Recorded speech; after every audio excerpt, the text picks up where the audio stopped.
Et bienvenue, merci d'être là. J'espère que tout va bien. On parle encore et toujours de la réforme des retraites. Demain, 12e journée de mobilisation et la décision du Conseil constitutionnel très attendue ce vendredi. S'il y a bien une chose dont les Français ne veulent pas, c'est bien d'imaginer travailler plus longtemps. Déjà parce que les métiers pénibles, difficiles, ça paraît compliqué de faire plus long. Et puis, il y a aussi une question de bien-être. Se sent-on suffisamment bien au travail au point de vouloir continuer? Bref, est-ce que le travail, c'est la santé, comme le dit la chanson? C'est la question que nous avons voulu poser à deux spécialistes dans leur domaine. Stéphane No, coach en entreprise. Pour lui, il faut d'abord remettre du sens et des relations humaines dans nos vies professionnelles. C'est intéressant. Il va nous en dire un peu plus tout à l'heure sur le plateau. Nous aurons aussi le point de vue de Perrine Mort, qui est la secrétaire régionale de la CFDT, mobilisée évidemment contre la réforme. Elle va surtout nous dire en quoi notre rapport au travail a changé ces dernières années. Mais d'abord, intéressons-nous à la situation concrète dans la région. Léna Malval, à quel âge part-on et comment, Léna? Dans les Hauts-de-France, l'âge moyen de départ à la retraite est de 62,1 ans pour les hommes et 62,9 ans pour les femmes. Pas plus, pas moins que la moyenne nationale située à 62 ans et 2 mois. Mais sans vouloir casser l'ambiance dans la région, on vit moins longtemps que dans le reste de la France. L'espérance de vie à la naissance est de 77 ans et 3 mois pour les hommes et un peu plus de 83 ans pour les femmes. Grosso modo, on vit 2 ans de moins dans la région que dans le reste de la France.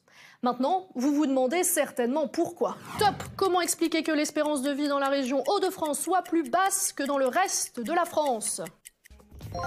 Les territoires les moins riches cumulent des expositions à des risques de santé, jouant à la fois sur la mortalité et l'incapacité. Et c'est une bonne réponse. Dans les départements ruraux et plus défavorisés, on vit effectivement moins longtemps d'après l'INED, l'Institut national d'études démographiques. Bravo, c'est un bon point.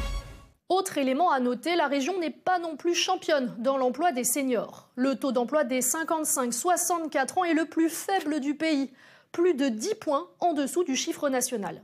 Bon, je sais, ça fait beaucoup de chiffres, mais je vous en ajoute un dernier qui vaut la peine d'être noté. Le taux de chômage des seniors est aussi très élevé dans la région, 13% contre 10,9% en France. Voilà, merci beaucoup Léna. Bonsoir Stéphane No. Bonsoir. Comment ça va bien? Ça va très bien. Vous êtes donc coach en entreprise, enseignant en méditation de pleine conscience. Vous avez déjà reçu dans l'émission, vous aidez les dirigeants, les salariés à améliorer en quelque sorte leurs relations, nos relations de travail, les aider à se sentir bien eux-mêmes et avec les autres. Et on souhaitait justement avoir votre avis sur la situation qu'on vit actuellement des Français, beaucoup des salariés souvent qui s'opposent au recul de l'âge de départ à la retraite. Est-ce que ça vous étonne? Non. Ça ne m'étonne pas. Non, ça ne m'étonne pas qu'on ne veuille pas travailler plus longtemps. Et ça s'explique par plein de facteurs qui sont liés à l'entreprise en elle-même, à l'organisation en elle-même, aux relations de travail. Donc je ne suis pas surpris, je le déplore, mais je ne suis pas surpris. Pourquoi justement alors Parce que, en fait, dans un de mes groupes, là, il n'y a pas très longtemps, j'ai une personne d'une 50aine d'années qui disait « Oh, vivement que je sois à la retraite, que je puisse être heureux. » Et je me dis « Mais est-ce qu'il faut vraiment attendre la retraite pour être heureux ou est-ce qu'on peut pas être heureux au quotidien ?» Je veux dire, on travaille 7, 8 heures, 10 heures par jour, 12 heures pour certains.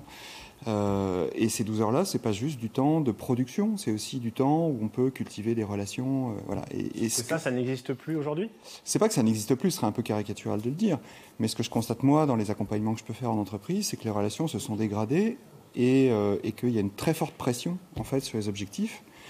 Alors ça s'explique par le contexte qui est extrêmement tendu, mais en même temps, l'humain reste l'humain et il a vocation à avoir à la fois du désir, de la joie, mais aussi des relations. Ça, c'est quelque chose de nouveau finalement ou est-ce que c'est quelque chose qui existait déjà depuis longtemps? Alors ça existait déjà parce que on hérite on a un héritage industriel très productiviste, si je peux dire ça comme ça, jusqu'aux années 90 par là, où on a commencé à prendre conscience que le bien-être au travail c'était important. Oui, c'est ça. Donc il y a beaucoup d'efforts qui ont été faits et très heureusement avec beaucoup de succès pour certaines entreprises.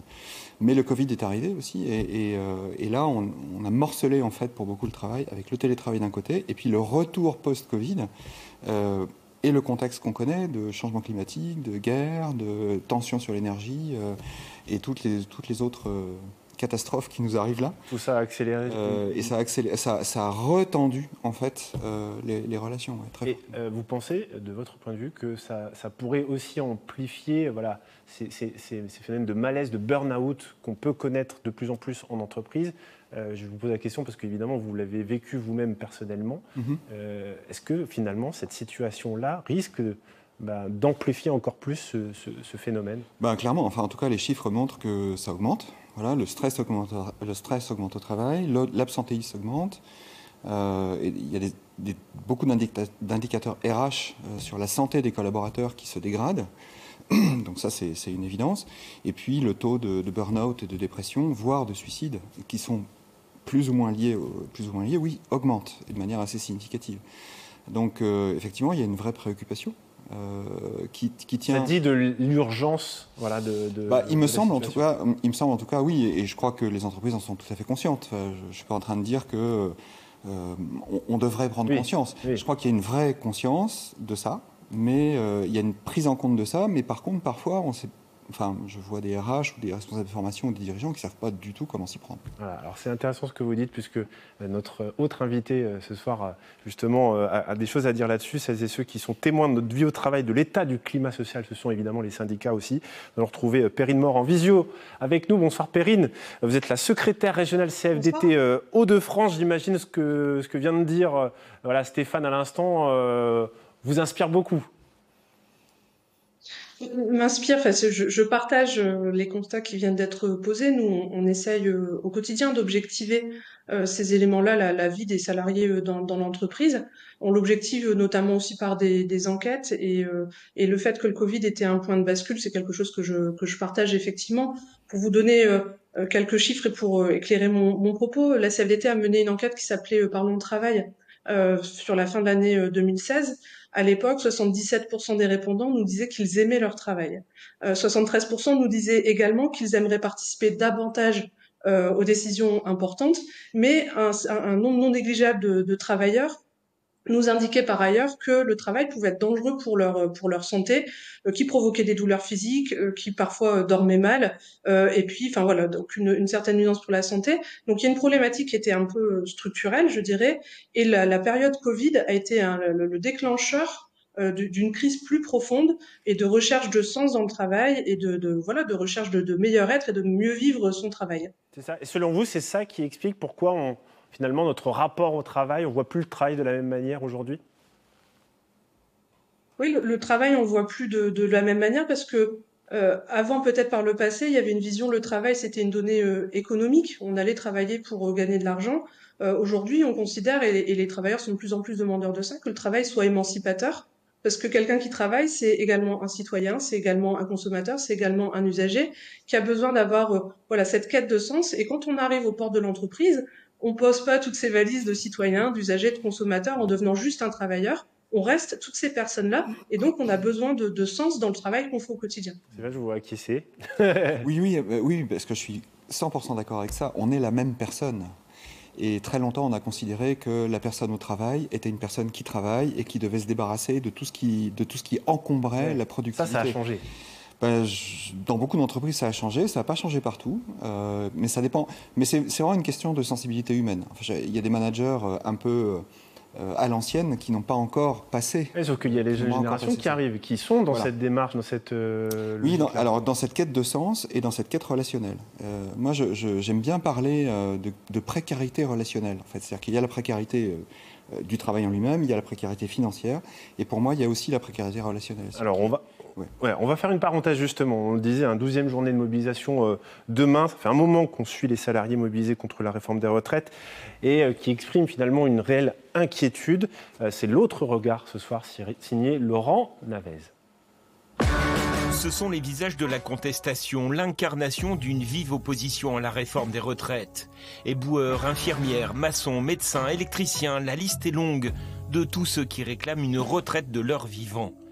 Cesser le travail à 64 ans comme veut l'imposer le gouvernement, trop dur, trop long, trop tard pour ces travailleurs qui brandissent la pénibilité, les horaires de nuit ou le week-end, les conditions qui se dégradent, la perte de sens dans l'activité professionnelle.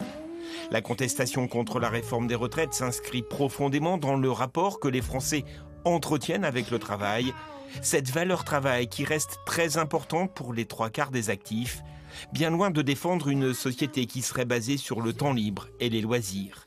Fini le temps du travailler pour travailler, place au pourquoi et comment travailler. Manifestants et grévistes réclament du sens, une réorganisation de l'activité et une meilleure répartition des richesses. Je veux des paillettes dans ma vie, ça résume assez bien les choses finalement. Oui, on va pas attendre 18h ou 17h30 la fin de notre journée de travail pour être heureux, quoi. Ouais. Perrine, on a vu beaucoup de jeunes se mobiliser aussi pendant ces journées de mobilisation contre la réforme. C'est un signal, ça aussi ? Le signal, il est encore plus fort que ça, parce que cette mobilisation, elle a ça d'inédit, que sociologiquement, on retrouve le public comme le privé, au niveau des travailleurs, ce qui n'est pas commun. On retrouve toutes les tranches d'âge. Moi, j'ai vécu des mobilisations, notamment celles qui étaient organisées le samedi, où ça allait de 7 à 77 ans. C'est-à-dire qu'on a des très jeunes qui s'inquiètent de ce que va être leur travail et comment ça va se terminer, mais aussi des personnes très âgées qui se sentent toujours concernées. Et ce que les gens nous disent, c'est pas tant, ce qui revient le plus, c'est pas passer de 62 à 64, c'est je veux pas travailler plus, mais je veux travailler mieux. Et il y a vraiment cette volonté d'être impliqué, de pouvoir s'émanciper au sein de son travail et de travailler mieux dans de meilleures conditions. Alors le gouvernement a dit qu'il allait se préoccuper justement du bien-être au travail sur ces questions-là. Ça arrive un peu tard pour vous ? Mais on prend les choses à l'envers, en fait, mais complètement. Et je vais vous donner un exemple concret qui illustre mon propos, parce que c'est vrai que ça peut paraître compliqué de comprendre, mais oui, on va parler des retraites, et puis après, on parlera des conditions de travail, de la pénibilité, de l'emploi des seniors. On prend le problème à l'envers. Dans notre région, on a la fermeture de l'usine Buitoni. Sur l'usine Buitoni, vous avez quand même des travailleurs qui ont travaillé des fois dans des conditions assez pénibles, et cette pénibilité n'a pas été reconnue, donc ils ne peuvent pas la valoriser pour leur départ à la retraite aujourd'hui. Un bon nombre d'entre eux se retrouvent au chômage en ayant pour certains d'entre eux plus de 50 ans. On le sait très bien aujourd'hui, le taux d'emploi des seniors, c'est ce qui pèse vraiment en France et dans notre région ne fait pas exception. Ça veut dire que ces gens-là vont se retrouver au chômage et la double peine, c'est comme la question de l'emploi des seniors n'a pas été gérée en amont, ils auront beaucoup de difficultés à retrouver un emploi et beaucoup de difficultés à être indemnisés jusqu'au départ à la retraite. Voilà, il va falloir faire le lien, entre guillemets. C'est aussi le rôle, quelque part, des corps intermédiaires, des syndicats.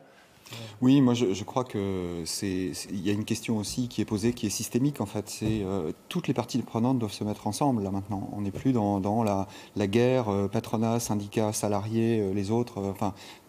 On doit ressouder tout ça. On doit ressouder, exactement. On doit réharmoniser et on doit lutter contre cette précarité relationnelle. C'est terrifiant en fait de se dire qu'on va au travail avec un sac à dos plein de pierres et on revient avec le même sac à dos, voire un peu plus lourd. Voilà, il faut mettre ça.